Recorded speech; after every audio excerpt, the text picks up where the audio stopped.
Assalamualaikum warahmatullahi wabarakatuh. Saya Tiara Salsabila dari kelompok 14, Ilmu Hukum kelas B semester 4. Saya akan mempresentasikan tentang lembaga negara independen yang disebut dalam undang-undang. Berikut materi presentasinya yang akan dibahas.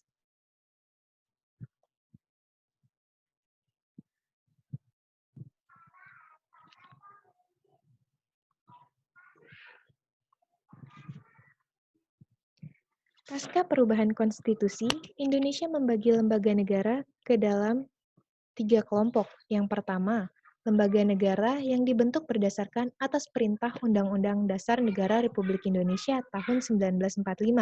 Yang kedua, lembaga negara yang dibentuk berdasarkan perintah undang-undang. Dan yang ketiga, lembaga negara yang dibentuk atas dasar perintah keputusan presiden. Adapun lembaga negara yang dibentuk atas dasar perintah undang-undang, yang pertama adalah Komnas HAM, yang kedua Komisi Penyiaran Indonesia, Komisi Kejaksaan, Dewan Pers, Komisi Kepolisian Nasional, Komisi Pemberantasan Korupsi, Komisi Pengawas Persaingan Usaha, Komisi Kebenaran dan Rekonsiliasi, Komisi Nasional Perlindungan Anak Indonesia, dan Dewan Pendidikan. Berikut contoh yang dibahas adalah Komisi Nasional Hak Asasi Manusia atau biasa yang disebut dengan Komnas HAM. Komnas HAM adalah sebuah lembaga mandiri di Indonesia yang kedudukannya setingkat dengan lembaga negara lainnya, yang dengan tugas melaksanakan kajian, perlindungan, penelitian, penyuluhan, investigasi, dan mediasi terhadap persoalan-persoalan hak asasi manusia. Komnas HAM ini berdiri sejak tanggal 7 Juni 1993 berdasarkan keputusan Presiden nomor 50 tahun 1993 tentang Komnas HAM dan kemudian dipertegas dalam pasal 89 Undang-Undang nomor 39 tahun 99 tentang hak asasi manusia yang juga menetapkan keberadaan, tujuan, fungsi, keanggotaan, asas, kelengkapan serta tugas dan wewenang Komnas HAM. Pada tahun 93, Presiden Republik Indonesia lewat keputusan Presiden nomor 50 tahun 93 membentuk Komnas HAM dan menunjuk pensiunan Ketua Mahkamah Agung Republik Indonesia untuk menyusun komisi tersebut dan memilih para anggotanya. Kemudian Komnas HAM berdasarkan Undang-Undang Nomor 40 Tahun 2008 tentang penghapusan diskriminasi ras dan etnis mendapatkan tambahan kewenangan berupa pengawasan. Nah, pada November 2012, Komnas HAM periode 2012-2017 ini memilih ketua dan wakil ketua melalui pemungutan suara. Pada akhir 2012, sejumlah anggota Komnas HAM mengusulkan agar masa jabatan ketua Komnas HAM ini dikurangi, yang tadinya 2,5 tahun menjadi hanya 1 tahun saja. Adapun tujuan dibentuknya Komnas HAM yaitu untuk membantu pengembangan kondisi yang kondusif bagi pelaksanaan HAM dan penegakan perlindungan HAM di Indonesia.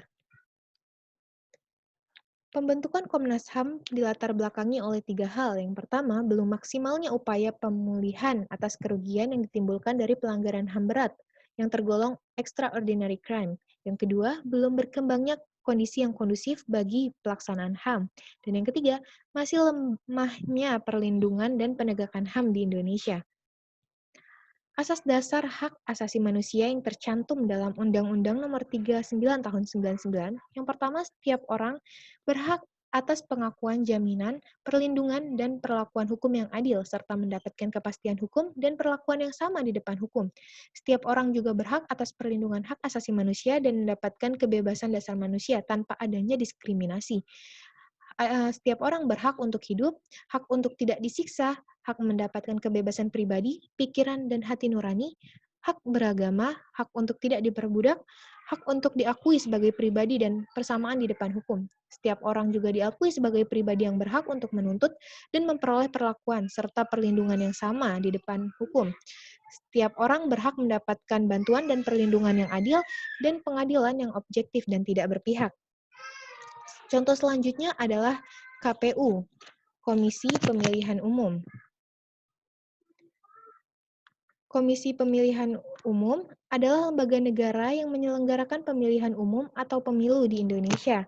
Sejarah KPU pertama berawal dari periode tahun 1999 sampai 2001, dibentuk dengan Kepres nomor 16 tahun 99 yang beranggotakan 53 orang dan dilantik oleh Presiden B.J. Habibie.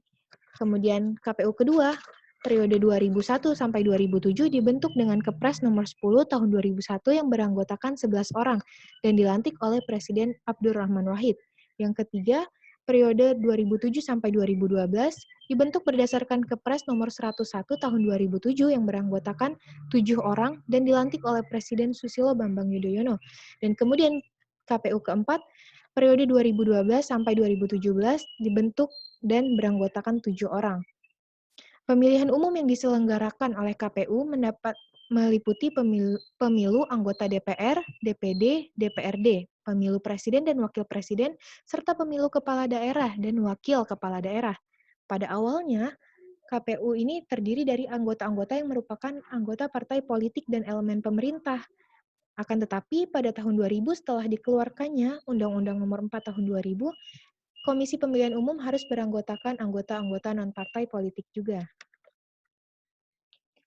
Nah, menurut Undang-Undang Nomor 10, menurut Pasal 10 Undang-Undang Nomor 3 Tahun 99 tentang Pemilu dan Pasal 2 Kepres Nomor 16 Tahun 99 tentang pembentukan KPU, tugas dan kewenangannya yaitu yang pertama, merencanakan dan mempersiapkan pelaksanaan pemilihan umum. Yang kedua, menerima, meneliti, dan menetapkan partai-partai politik yang berhak sebagai peserta pemilihan umum.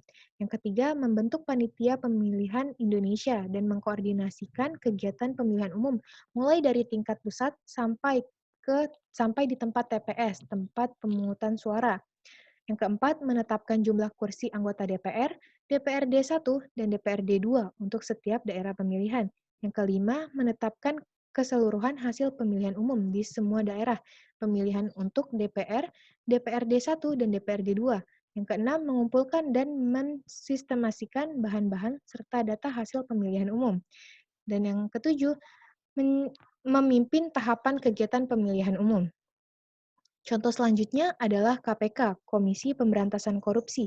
KPK adalah komisi di Indonesia yang dibentuk untuk mengatasi, menanggulangi, dan memberantas korupsi di Indonesia. Adapun dasar pembentukan KPK yaitu karena terjadinya delegitimasi lembaga negara yang telah ada, karena terbuktinya asumsi yang menyatakan bahwa terjadinya korupsi yang sempat mengakar dan sulit untuk diberantas. Nah, terbentuknya KPK ini disebabkan karena lembaga pemerintah yang ada, baik kejaksaan maupun kepolisian, dia belum berfungsi secara efektif dan efisien, yang juga terkesan berlarut-larut dalam menangani korupsi. Nah, dalam rangka mengembalikan kepercayaan masyarakat terhadap penegakan hukum, maka pemerintah membentuk KPK sebagai sebuah lembaga baru yang diharapkan dapat mengembalikan citra penegakan hukum di Indonesia. Gagasan awal berdirinya KPK ini sudah muncul sejak era pemerintahan B.J. Habibie yang telah mengeluarkan Peraturan Undang-Undang Nomor 28 Tahun 99 mengenai penyelenggaraan negara yang bebas dan bersih dari KKN. Kemudian selanjutnya untuk membentuk lembaga ini dibentuklah berbagai badan atau komisi seperti KPPU, KPKPN, dan untuk melanjutinya, kemudian presiden selanjutnya membentuk tim gabungan pemberantasan tindak pidana korupsi. Namun di tengah-tengah perjalanan ini, lewat judicial review, Mahkamah Agung akhirnya tim gabungan ini pun dibubarkan. Sesudah adanya pergantian presiden, baru kemudian dijalankan lagi upaya pembentukan komisi ini. Dan pada masa pemerintahan ini berhasillah dibentuk Komisi Pemberantasan Korupsi. Nah, tindak pidana korupsi di Indonesia ini sudah meluas dalam masyarakat. Perkembangannya terus meningkat dari tahun ke tahun, baik dari jumlah kasus yang terjadi dan jumlah kerugian keuangan negara maupun dari segi kualitas tindak pidana yang dilakukan. Semakin sistematis, serta lingkupnya yang memasuki seluruh aspek kehidupan masyarakat. Terjadinya revisi Undang-Undang Nomor 30 Tahun 2002 ini tentang Komisi Tindak Pidana Korupsi kemudian disahkan menjadi undang-undang dalam rapat paripurna DPR yang ke-9. Revisi ini kemudian menjadi Undang-Undang Nomor 19 Tahun 2019. Namun dalam perkembangannya, kinerja Komisi Pemberantasan Korupsi ini dirasakan juga kurang efektif karena lemahnya koordinasi antar penegak hukum, terjadinya pelanggaran kode etik oleh pimpinan dan staf, serta adanya masalah dalam melaksanakan tugas dan wewenang, sehingga memungkinkan terdapat celah dan kurang akuntabelnya pelaksanaan tugas dan kewenangan pemberantasan tindak pidana korupsi ini. Dan kemudian Undang-Undang Republik Indonesia tahun 2002 ini juga KPK mempunyai tugas bahwa yang pertama, koordinasi dengan instansi yang berwenang melakukan pemberantasan tindak pidana korupsi. Yang kedua, supervisi terhadap instansi yang berwenang melakukan pemberantasan tindak pidana korupsi.